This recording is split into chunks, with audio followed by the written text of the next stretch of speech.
Hello, and welcome to Radio Free Acton, the podcast of the Acton Institute dedicated to the study of religion and liberty. I'm Caroline Roberts, and on this episode, we'll kick off the new year with a conversation on Aleksandr Solzhenitsyn, the Russian writer and dissident, considered by many to be a key figure in the collapse of communism and the Soviet Union. And in this segment, John Couretas, the Director of Communications at Acton, speaks with Daniel J. Mahoney, who's a professor of political science at Assumption College and is also a Solzhenitsyn scholar. After that, you'll be hearing from the reporter Anne Marie Schieber on the value of work. Nobody appreciates a job more than someone who unexpectedly loses one. The frustration is especially acute for people who've worked many years and are not ready to retire. In this look at how work contributes to overall well-being, Anne Marie Schieber will focus on this particular class of workers in three parts. And today, this perspective comes from their point of view and why they think they're coming up short. As a last note, I want to give you a heads up and let you know that this podcast will soon go through a name change from Radio Free Acton to Acton Line. That's two words, Acton Line. We'll be bringing you the same content every Wednesday, but want to give this podcast a fresh new face and a name as we continue growing. So don't panic when you open up your podcast app or directory and no longer see Radio Free Acton. We are still there, we just are under a new name. As always, if you want to reach our podcast team here at Acton to give us any feedback or just let us know what you think of the show, email us at rfa@acton.org. That's rfa@acton, acton.org. Or give us a call at 888-705-4180. December 11, 2018 marks the 100th anniversary of the birth of Aleksandr Isaievich Solzhenitsyn. A writer of immense talent and spiritual depth, the century's greatest critic of the totalitarian immolation of liberty and human dignity, a thinker and moral witness who illumined the fate of the human soul hemmed in by barbed wire in the East and a materialist cornucopia in the West.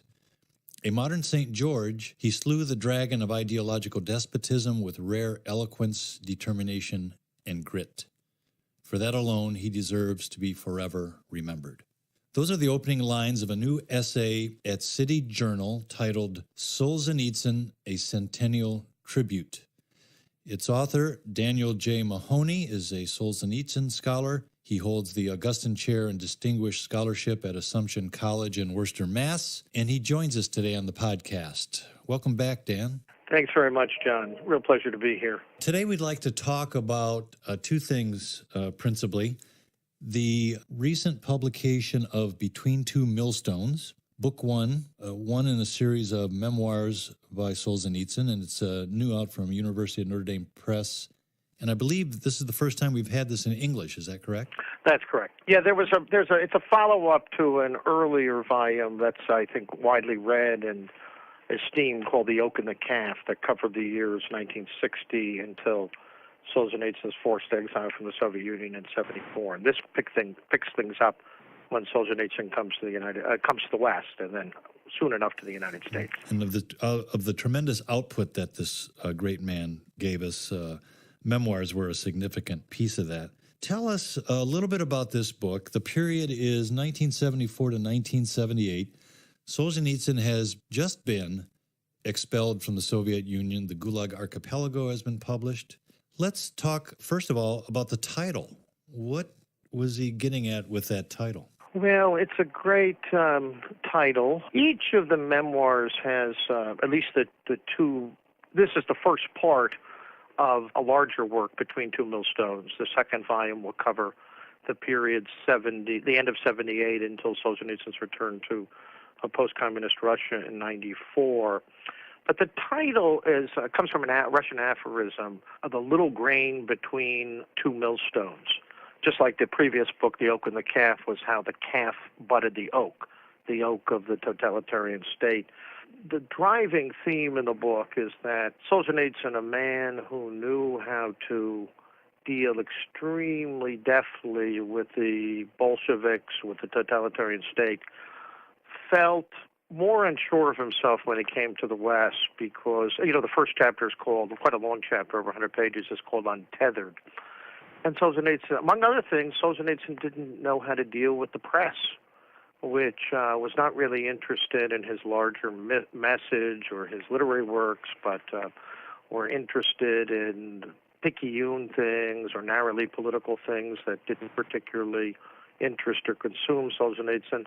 So the Millstones refers to, on the one hand, what he calls the Soviet dragon, his continuing enemy, this totalitarian immolation of liberty and human dignity that I spoke about in the City Journal piece. But the other millstone was a kind of self-assured and increasingly despotic secular liberalism in the West that, on the one hand, was soft on totalitarianism, on the other hand, had increasing contempt for Solzhenitsyn's deeper philosophical and spiritual message. His message about repentance and self-limitation, his message that liberty always needs to be undergirded by, strong moral foundation. So he felt he was really battling on two fronts, and it demanded very different strategy than the one he conducted solely against the Soviet dragon. Right, and you have to sympathize with the man. Here he is. He'd been battling the dragon for decades. He had spent years in a concentration camp.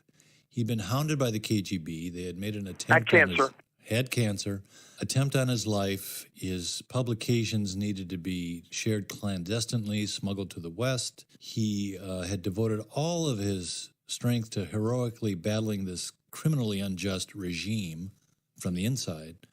He comes to the West, and it had to be a little bit bewildering for him, and things turned on him pretty quickly from the elites, did they not? Journalists, scholars, They did. And, people. For example, Solzhenitsyn talks about this rather silly interview Walter Cronkite conducted with him in 1974 on CBS, and Cronkite didn't ask any questions that were pertinent. He didn't know Solzhenitsyn's work.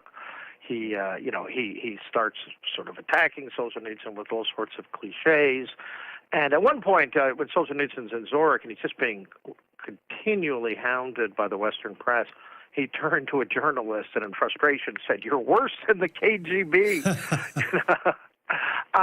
So that was part. Yes, they turned on him very, very quickly with his letter to the Soviet leaders, which called for the Soviet state to jettison totalitarianism, to introduce the rule of law, to get rid of collectivization, to stop persecuting believers. But he said the movement toward democratic self-government would take time, and almost immediately Solzhenitsyn was denounced for being in favor of dictatorship or authoritarianism. Solzhenitsyn said in the early 90s, before he returned to post-communist Russia, I think it was an interview with Mike Wallace, and Mike Wallace said, something like, "Are you a monarchist, a fascist, an anti-Semite?" All the sort of calumnies that were repeated by the ignorant. And Solzhenitsyn says at one point, "They never give any quotes." This kind of a herd mentality with the same lies. So Solzhenitsyn, he was a master in confronting and repudiating the ideological lie in the East. He comments near the end of the book about the disproportion between what he actually said in the Harvard address in June 78 and what the press reported. And he said, when I was in the Soviet Union and I said, live not by lies, people accepted that or understood it in the West. But he says, when I say it in a different way, not equating the two systems by any means, that we shouldn't live by lies in the West either. He said, it's a very colloquial phrase, he says, people told me to go take a hike. Yeah, that was probably euphemistically how they expressed it. Yes, absolutely. If I may, let me read some of Solzhenitsyn's own words from that period. He was talking about Letter to the Soviet Leaders. It's 1973, and he's talking about the circumstances around publishing his last project, the letter, in another essay called Live Not by Lies. Quote, "My eyes were trained on our people and our government while the West was only a faraway place where my works were being published. I did not feel the presence of the West in any significant way. I did not in any way sense that a sizable core of Western public opinion had begun to turn against me 2 years earlier in reaction to several publications. My Lenten letter to the Patriarch, on account of my steadfast focus on Orthodox Christianity, and my book, August 1914, on account of my condemnation of the revolutionaries and liberals and my approval of military service. In the United States, this coincided with the Vietnam War. You get a sense where they started to sort of recoil when they found out that Solzhenitsyn was who he really was, and didn't quite jibe with what they had hoped for and expected from him as the Dragon Slayer.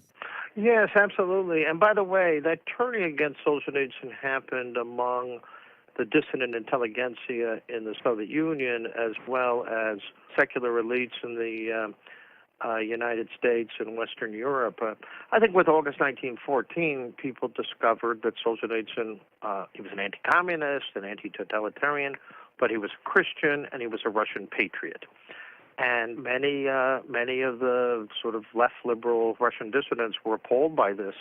And then in the West, Mayor McCarthy, I think, Hannah Arendt's friend, the famous novelist, wrote an article saying Solzhenitsyn is not one of us. And he wasn't. Yeah, of course not. And in the Nobel lecture already, he had spoken about the spirit of Munich, and he had quoted Dostoevsky about the danger of addiction to progressive little notions.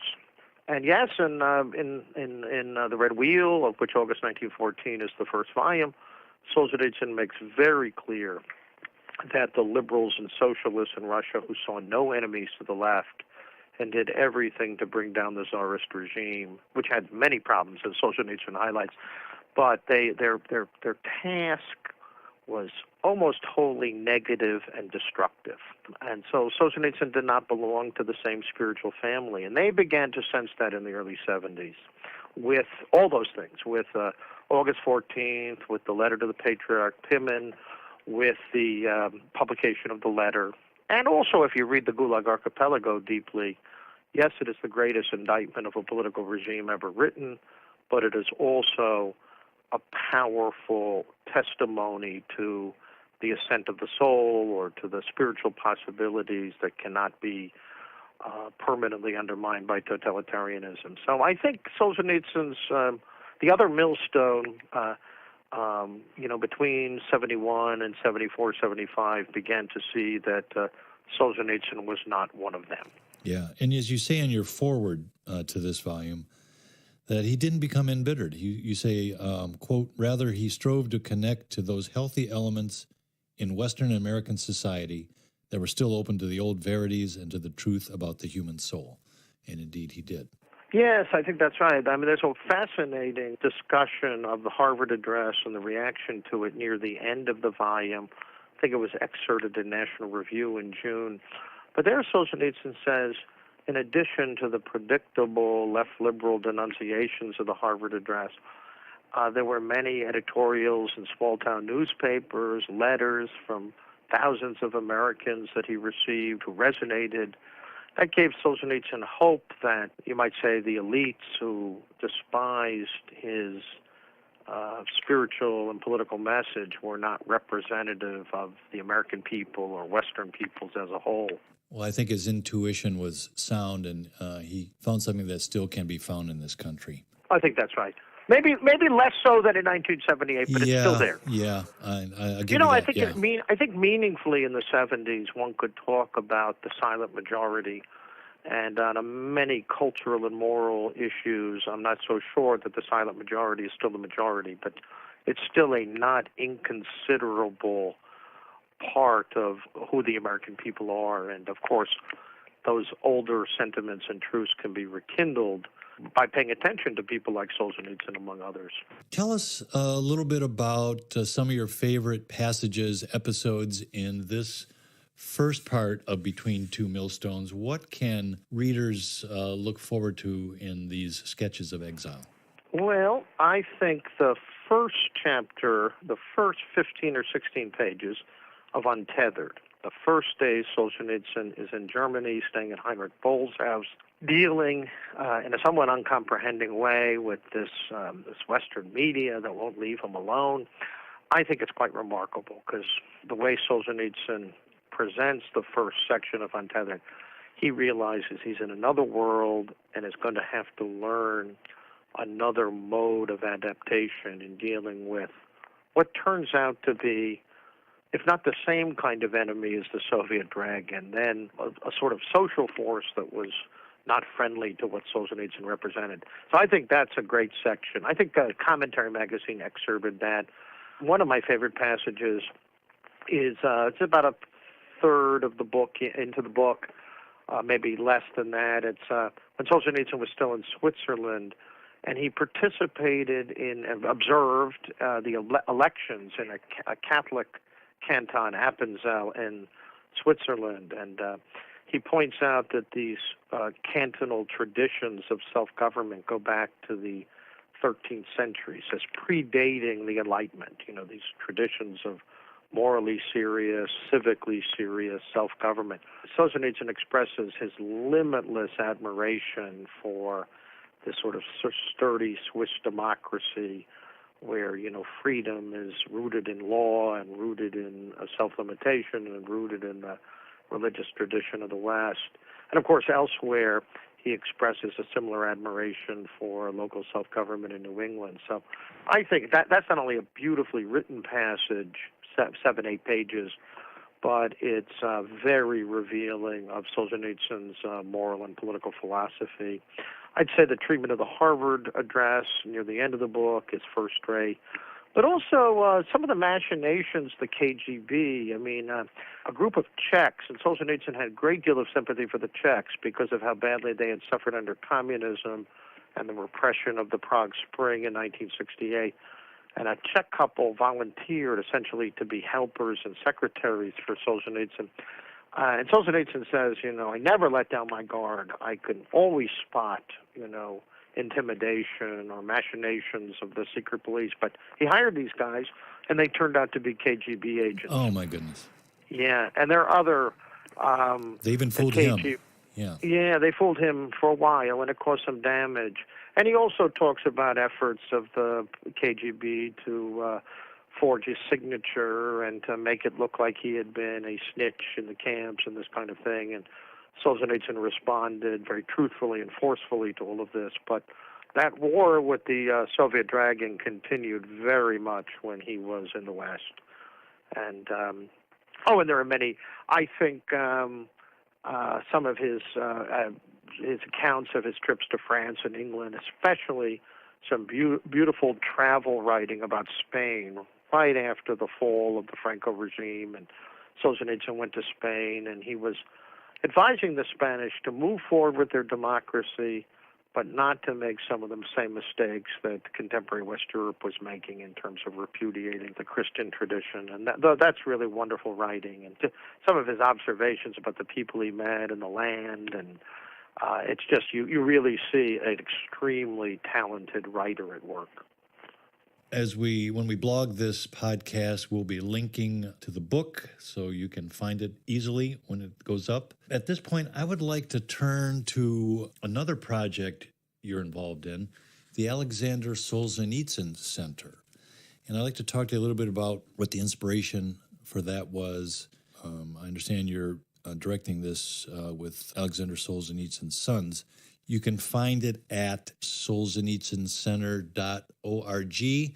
So tell us, I've been on the site, and it's a really helpful and interesting resource. What do you hope to do with this project? Yeah, there's an even more comprehensive site in Russia, but we wanted to produce a site that would be of use and interest to Anglophone readers, that would be as comprehensive as possible, that would include a blog that could keep people abreast of news about Solzhenitsyn's publications, about conferences, about other events that are going on. And, of course, the centennial year has been extremely busy in that regard, which means I've been very busy in that regard. But you can turn to the blog and find everything of interest to Solzhenitsyn anywhere in the world, and usually commented upon or linked to within weeks and sometimes days of the event.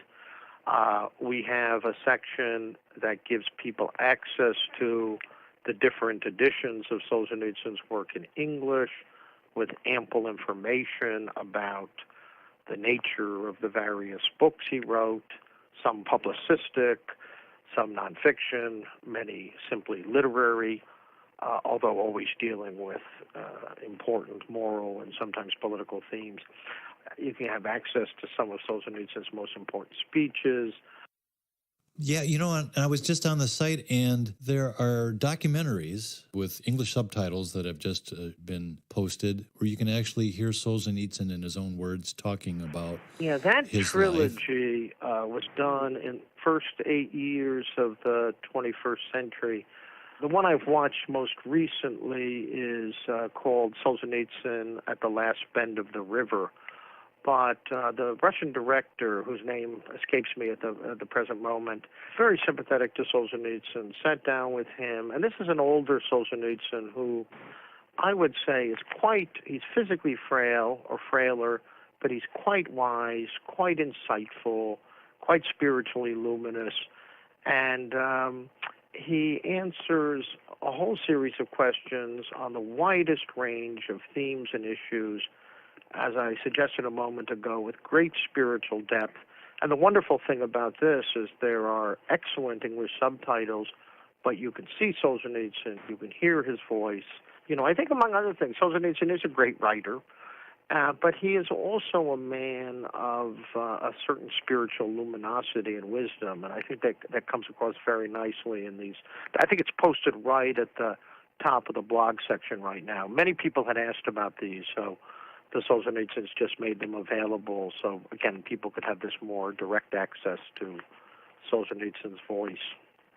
I think people will be deeply impressed by these, and I know when I first watched them, I watched them all. I watched them each as they came out, and then I felt an obligation to watch them again, and it's really something else.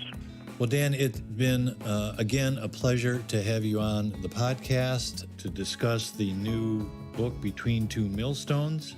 And I'd like to thank you once more for sharing your insights about Aleksandr Solzhenitsyn. Yeah, and thank you, John. I just want to add that I, as my late colleague at Ericsson, we're always deeply appreciative of the interest that the Acton, you in particular, but the Acton Institute more broadly has shown in the life and enduring message of Solzhenitsyn, so it's deeply appreciated. How does community revitalization work, and what does it require?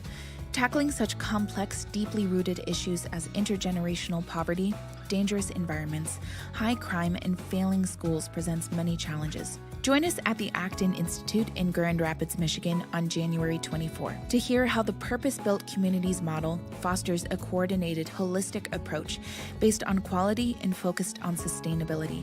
To register, visit acton.org/events. You lose a job, that's trauma. That shakes the very foundation of your being. Worrying is like praying for bad things to happen. We've been focused on how people find meaning through work. But what if there's no job at all? It is so frustrating and depressing. It happens. Despite skills and experience, low unemployment rates, need for a paycheck. I was sitting around one time with a friend who was just bummed out because she just kept getting rejection emails, and I said to her I'd kill for a rejection. So I had a really bad attitude about looking for work. I had a fantastic interview yesterday. Why does finding a job have to be so hard? For one, it's not an everyday skill. It's been so long since I've interviewed. I don't talk about myself ever. And there is this concept that working life has a shelf life. Retirement is a relatively new thing. In 1935, they passed the Social Security Act, which said that you could get some limited benefits at 62 and full benefits at 65. They've nudged that up a little bit. They need to nudge it some more. At that time, if memory serves, the average life expectancy was like 63. That's Sean Thompson and Kevin Eckelson, two volunteer job coaches with a support group called EARN, the Employment and Resource Network. EARN got its start about 20 years ago at area churches when it became apparent that a lot of family problems were the result of unemployment. My name is Bill Whitesell. I'm a clinical social worker in practice. Bill Whitesell has devoted much of his practice coaching people on their careers. He wanted to bring EARN to his church, and as priest thought it was a much-needed ministry. He said he had had 2 members who had committed suicide, 2 men in his parish who had committed suicide, who were out of work. And while unemployment was not maybe the key issue, it certainly played a part. You end up sending a lot of resumes, and she's just send me your resume, and then it goes in a round file. EARN meets every 2 weeks, and it attracts mid to late career professionals who aren't interested in early retirement. Americans are not great savers. That's a reality. And the reality is that some of these people can't afford to retire. And some of it is another issue. They're not ready to be done. And especially if they got laid off or terminated, they don't want that to be the last chapter. People are in the pits when they lose their job. All of a sudden, they don't get up in the morning and aren't engaged. You know, all of a sudden, they got too much time on their hands, in a way. So if you don't deal with that first off, all the other stuff is not going to happen. Whitesell and the coaches use a work search plan, and the first step in finding a new job is not the resume, but Spiritual, emotional, social, physical, and we always add financial because it deals with the runway. How much time have you got? You have to be at the top of your game to do a good job interviewing. You really do. Mm-hmm. Because the difference between who gets hired and who doesn't get hired is often infinitesimal. one way to get group members into the right frame of mind is to have them write a work autobiography. It's not something for a potential employer, but for the job seeker, an easier way to recall the successes in their career and less intimidating than a resume. In addition to following the plan, members are encouraged to meet one-on-one with one of the coaches. It's interesting to see that the people who have written their plan, started off with a coach, and then worked their plan, have the most success. And to meet with one another and to show up for the meetings every 2 weeks. Human beings were not designed to walk alone. We are tribal, gregarious, clannish, and we lose, when we become unemployed, especially suddenly, we lose so much of our community. Yeah, very, very true. And so you need to connect with somebody or several somebodies as you build a community around your job search. Another benefit of the group is to remind job seekers they aren't the only ones getting rejections. Going back to this man. I've only been in a stable work environment for 1 year since 2009. I've never successfully gotten a job in my entire life. I'll be honest with everybody here, the reason I'm here is not this great list, because it's not going to work for me, it never has, is to meet you people and meet people like Dan and to reconnect with people like Al and maybe figure something out. It's not hopeless. With the right frame of mind, support, and a plan, there is a job for everyone. As the coaches like to say, you're not finding employment, you're looking to hire your next employer. Is this difficult? By all means, it's very difficult, except once people get into the swing of things. And that's what I say. Sometimes it isn't people not knowing what to do, but it's actually beginning to do it. We get over the grief of what we've lost by designing a new future. And we have to design it. I mean, each searcher designs their own future, and then they buy their plan, and then they go.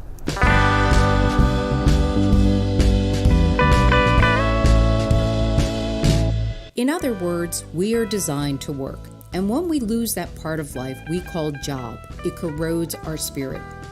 For many people, jobs are more than a function of paying the bills. People want to produce value. They want to maximize their talents, their time, their experience, and their skills. When the process takes months, it is for that reason. For Radio Free Acton, this is Anne Marie Schieber.